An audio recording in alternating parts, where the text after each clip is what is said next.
पहले रमेश जी आप ये सकते हैं कि ये टॉपिक आपने क्यों लिया? सर अभी तक जितने रिसर्च हुए हैं वो केंद्रीय स्तर पर हुए हैं, प्रांतीय स्तर पर कभी नहीं हुआ था। प्रांतीय स्तर पर दिखाने का प्रयास किया गया है, रेलवे ने क्या क्या हुआ संयुक्त प्रांत में छोड़ा। लेकिन संयुक्त प्रांत पे क्यों छोड़ा? संयुक्त प्रांत की जो विशेषता थी खाद्यान्न से जुड़ा हुआ था। हर जगह से कच्चे माल या फ्रेश मिल जाते थे, यहाँ खाद्यान्नों की मतलब उनको जरूरत थी ईस्ट इंडिया कंपनी की, इसलिए उसको चुन लिया गया। रास्ता इनका बंगाल से बिहार और संयुक्त प्रांत होते हुए बम्बई जा रहा था, इसलिए उनका ध्यान गया। सिर्फ मुंबई जा रहा था कि कराची से पश्चिम भी जा रहा लेकर था? कराची से लेकर हाँ। लंदन तक जा रहा था, इसलिए। तो ये बताइए संयुक्त प्रांत क्यों छोड़ा? सर इसका नाम पहले तो नॉर्थ ईस्ट प्रोविंस आगरा नवाब था, फिर बाद में 1905 से संयुक्त प्रांत पड़ा। क्या संयुक्त किससे संयुक्त? कौन संयुक्त थे? आगरा और आवाज, हाँ, यस, वेरी आगरा गुड। और से 1936 में इसका नाम संयुक्त प्रांत हो गया और आज़ादी के बाद उत्तर प्रदेश हो गया। तो हमको ये बता सकते हैं कि आपके हिसाब से क्या प्रभाव पड़ा रेलवे का संयुक्त प्रांत के विकास पर? सर जैसा मार्क्स कहा था भारत के परिप्रेक्ष्य में कि रेलवे के आने से यहाँ औद्योगिकरण होगा, तो उस तरह से प्रभाव तो यहाँ पड़ नहीं रहा था। लेकिन संयुक्त प्रांत में थोड़ा सा था, क्योंकि सब जो यहाँ व्यापार है कृषि उत्पादन था, मौसम पर आधारित था, तो जो खाली मौसम मिल रहा था तो यहाँ के लोग प्रवासन करते थे दूसरे जगह पर, जैसे असम था या और जगह थे जहाँ उनको व्यवसाय मिल रहा था। बुंदेलखंड जो क्षेत्र था वहाँ का उत्पादन सीमित था, लेकिन घी दूध का जो व्यवसाय था उससे थोड़ा सा बदलाव है। आर्थिक परिवर्तन आ रहा है, लेकिन वो मध्य वर्ग नहीं आ रहा है, बिचौलिया वर्ग। तो निम्न वर्ग के कृषि किसान थे, उनके ऊपर ज़्यादा प्रभाव पड़ेगा। तो कैश क्रॉप और ट्रेडिशनल क्रॉप में भी अंतर है? जी, व्यापारिक कृषि जो हो रहा था व्यापारीकरण, उससे उच्च वर्ग के ही किसानों को फायदा होगा। निम्न वर्ग के पास तो पैसा आ ही नहीं रहा था, बिचौलिया वाला वाले ने पैसा। अच्छा, आपने हिंद स्वराज देखी होगी। जी गांधी कह रहे हैं कि रेलवे की वजह से गाड़ियाँ भी बढ़ रही हैं। तो आप सहमत हैं इससे कि नहीं? जी वो है ही है, क्योंकि ये हम लोग की जो व्यवस्था थी वहाँ मतलब 1905 तक तो लाइटिंग व्यवस्था भी नहीं थी। जो रेलवे बोगी जो कोयले ले जाती थी उसमें तृतीय श्रेणी के यात्री बैठते थे। जब भी कोई प्रॉब्लम टॉयलेट या कुछ भी होता था रोका जाता था, जाते थे लोग, उसी में बीमारी वाले लोग भी बैठते, सारी तरह से लोग बैठते थे, तो इससे तो फैलेगा ही। अच्छा, तो आपके हिसाब से पॉजिटिव मतलब सकारात्मक प्रभाव भी पड़ा और नकारात्मक भी? जी लेकिन ज़्यादा क्या हुआ? सकारात्मक ज़्यादा ही लग रहा है, क्योंकि जो इन्होंने व्यवस्था स्थापित कर दिया था उसका प्रभाव आज़ादी के बाद दिखाई पड़ा था। क्योंकि जितना ये लोग रेलवे संचार मतलब रेलवे का विकास किए थे, रेलवे बनाए थे, आज़ादी के बाद उस तरह से विकास इसका नहीं हुआ। तो हाँ, आज़ादी से पहले ये पड़ रहा है कि राजनीतिक कार्यक्रम जो हो रहे थे अब रेलवे के माध्यम से, रेलवे के माध्यम के रूप में इसका इस्तेमाल किया जा रहा है।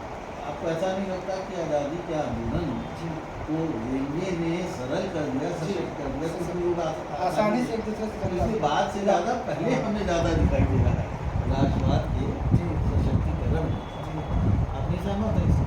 रेलवे से सब सहमत है, क्योंकि आसानी से लोग सोचे कि लखनऊ जा सकते, बलिया जा सकते थे, इलाहाबाद में कई कॉन्फ्रेंस हो चुके थे रेलवे के आने के बाद से।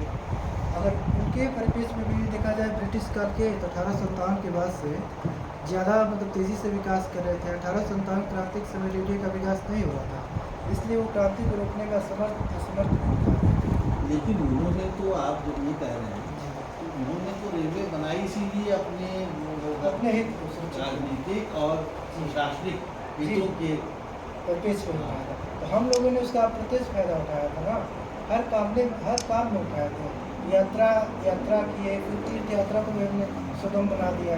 पहले जाने में हम लोग झिझकते थे, अब आसानी से एक जगह से दूसरी जगह जा रहे हैं। तीर्थ यात्रा से प्रभाव ये पड़ रहा है कि उन जगहों का व्यापारीकरण हो गया, लोगों को व्यवसाय भी मिलना शुरू हो गया है इससे। अच्छा, तो ईस्ट इंडिया रेलवे जी क्या कैसे विकास हो, ये सब भी देखा होगा आपने? जी उसके बारे में थोड़ा सा बता दीजिए। ईस्ट इंडिया कॉलोनियल इंडिया में जी जी जो सीरीज सबसे ज़्यादा वो थी ना, जी भारत में मतलब संयुक्त प्रांत में तो बहुत सारी कंपनियां सर है। ईस्ट इंडिया कंपनी, जीआईपी, फिर अवध एंड रोहिलखंड है, नॉर्थ वेस्ट का है, गोरखपुर साइड का। तो अलग अलग कंपनियों का रोल अलग अलग तरह से है। जिस जिस जगह की कैसे जरूरत, कोऑर्डिनेशन होता था आपके गाँव में? वो जिस जैसे ईस्ट इंडिया कंपनी है वो मिल रही है हम लोग को आगरा की तरफ जाकर जीआईपी से। फिर अवध रोहिलखंड से मिलती है उत्तरांचल के वाले रोड पर, लखनऊ से मिल रही है।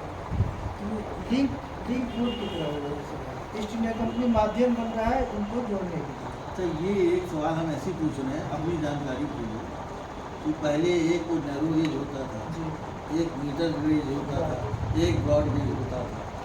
अब प्रायः आप पाएंगे से ब्रॉड गेज हो गया है। तो वो सिस्टम बेटर था कि ये सिस्टम? सर ये सिस्टम यही बेटर है कि स्पीड तो बढ़ गई ना। यानी इसीलिए जानकारी के लिए। स्पीड के लिए। अच्छा, ये बताइए पैसेंजर ट्रेन में ज़्यादा फायदा हो रहा है रेलवे को कि माल ढुलाई में? माल ढुलाई में है, क्योंकि ज़्यादातर देखिए रेलवे जो बनी थी वो इस समय भी जो बनी थी, उन्होंने जो पुल बनाया है वो डबल स्टोरी मार दी थी। नीचे सड़क है, ऊपर ट्रेन है, दोनों तरफ से फायदा होता है।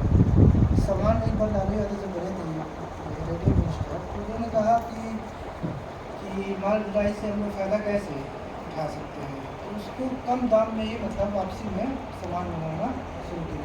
खाली डब्बा नहीं आ रहा था, कम रेट में ही उसको मंगवाना शुरू किया। ईस्ट इंडिया कंपनी भी यही करती है।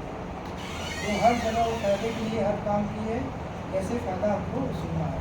मतलब एक रेलवे ब्रिज बन रहा है, उसको दोनों तरह से इस्तेमाल किया जा रहा है। हम लोग का नैनी ब्रिज और कोचन ब्रिज जो था उसका एग्जाम्पल है। डफूल ब्रिज भी जो बिहार से उसका भी है, दिल्ली वाला भी है। इसने हर चीज़ का इस्तेमाल अपने व्यवसाय के लिए। सोर्सेज के बारे में कुछ बताइए। सोर्सेज जो है यहाँ तो कम ही उपलब्ध है, क्योंकि ये तो ईस्ट इंडिया कंपनी जितने डॉक्यूमेंट्स थे या किसी भी कंपनी के सब तो डिटेल में ही है। जो भी मिला इस्तेमाल कहीं से किताब से या लाइब्रेरी से उसी का इस्तेमाल। किस लाइब्रेरी से ही? वही कहाँ कहाँ गए? इलाहाबाद है, दिल्ली का जो रेडियो म्यूजियम था वहाँ, और एक बड़ौदा में रेडियो म्यूजियम वही है। रेलवे की बहुत बड़ा वो है बड़ौदा वाला। बड़ौदा वाला उसकी सभी ये जो रॉयल कमीशन बनी है, इसकी आयोग बनी, तो इन्होंने कहा कि जो गारंटी सिस्टम था उससे रेलवे को फायदा था। तो क्या आप इससे सहमत हैं? नहीं, इससे फ़ायदा ये नहीं हो रहा है। फ़ायदा वो तो निश्चित कर दिए थे कि आपको 99 सालों तक 4.5 से 5% आपको पैसा देना है। तो कंपनी क्या जनता का जो पैसा है वो कंपनी को मुनाफे में मुनाफे में गारंटी करना। पूरा मुनाफे में। काम करे चाहे ना करे उसको तो मिलना ही पैसा ये है। उचित है? उचित नहीं था। इसीलिए 1865 के बाद से सरकार खुद ही हाथ में ले रही है कि हम लोग भी रेलवे में अब इस पे पैसा लगाएंगे। फ़ायदेमंद नहीं था, फ़ायदेमंद रहता तो उसको बनाए रखा जाता था, लेकिन उन्होंने चेंज कर दिया, सरकारी नीति में बदलाव आ गया। बहुत बढ़िया। और कर्जन के बारे में बताइए। उस समय रेलवे लाइनों का सबसे ज़्यादा विस्तार हुआ और सबसे ज़्यादा इन्वेस्टमेंट भी हुई। कर्जन 1905 में रॉबर्टसन कमीशन का गठन किया गया था। तो उसने वो हर भाग को अलग अलग बांट दिया। रेलवे को कहा कि अलग से उसमें रेलवे कमीशन भी बनाया जाए जो देखभाल करे क्या क्या कहाँ कमियाँ आ रही है इसमें। एक वर्थ को जी, रिपोर्ट है 1917 का। तो उसकी सिफारिशें जेन्युइन थी। और तो इसमें है 1914 की 14 मतलब इसी की संख्या। हाँ, लेकिन एक बात साधारण इसलिए पूछनी जरूरी है जी, क्योंकि महामारी जब आती है तब रेलवे की क्या स्थिति थी, ये बताइए। कोविड में क्या आपको लगा? वो सब उससे मतलब नहीं, जनरल सवाल है। क्या आपका क्या क्या लगा? आपका दृष्टिकोण क्या है? कोविड में क्या हुआ है? लाइनें बंद हो गई। जी, लेकिन सदुपयोग क्या हुआ? एक तरह से सदुपयोग ये हुआ सर कि वो जो हम लोग का प्रोविज़न था उसने रोका, और सरकार के मुताबिक जो सरकार तो यही कह रही थी कि हम लोग यहाँ से वहाँ ना भेजें। भैया वो जो संयोजन वाले वार्ड थे वो बना दिए, वो इस्तेमाल कर दिया। हाँ हाँ, वो अस्पताल कर जी, दिया। हाँ ठीक ठीक। ऑक्सीजन सिलेंडर लेकर रेलवे डब्बा को वार्ड में हॉस्पिटल बना दिया। ठीक है, बहुत बढ़िया। बहुत बहुत बधाई आपको।